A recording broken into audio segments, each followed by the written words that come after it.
Hello and welcome to day 2 of the Amazing Space workshop. In today's video, we will be talking about how to decorate with color. One of the very first questions that I ask on a design consultation is, how do you want the room to feel?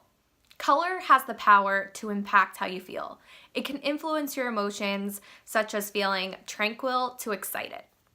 For example, let's say you're painting your bedroom bright red. Do you think you would be able to relax in that room? Red, yellow, and orange trigger excitement, and typically you will find these colors in gyms to make you feel energized. Here is a list of all the colors and the moods they typically attract.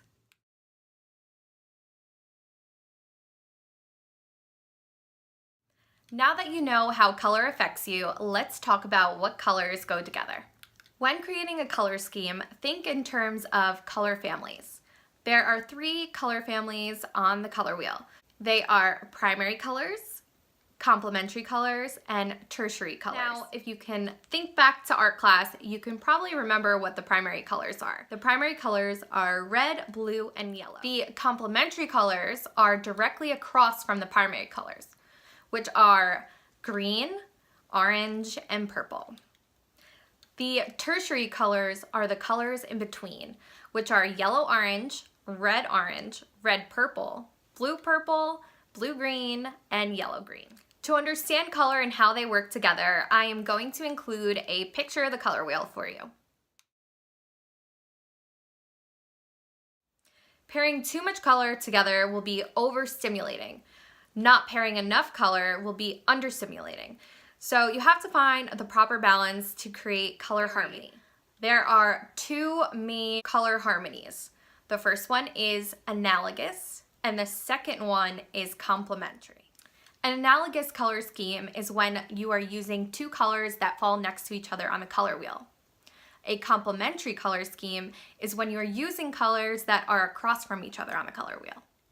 Color theory in itself can be an entire workshop, and people spend years studying this topic. So I'm not going to dive into this too deeply, but if you focus on the color wheel and you use the analogous and complementary color schemes, it's scientifically proven that these colors work together.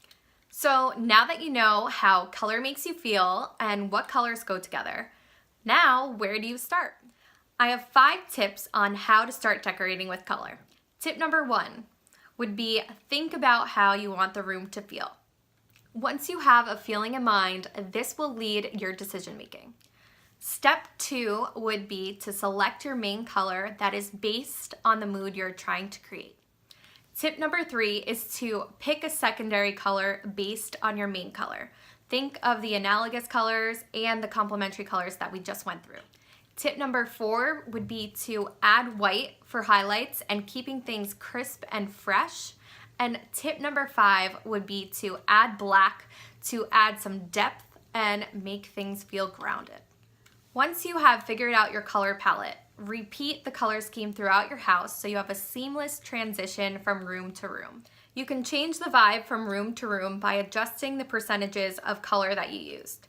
So let's say you used an accent color in one room. Switch it up by making that accent color more prominent in another room. If you aren't used to decorating with color, start in a small way by adding accessories that can be changed out seasonally or when your mood changes.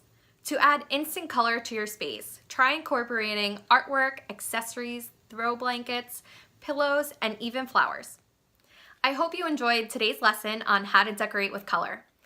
Today's homework is to create your own color scheme with at least 3 colors and share it in the group. I would love to see your inspiration. Thanks for watching, and I'll see you in the next video.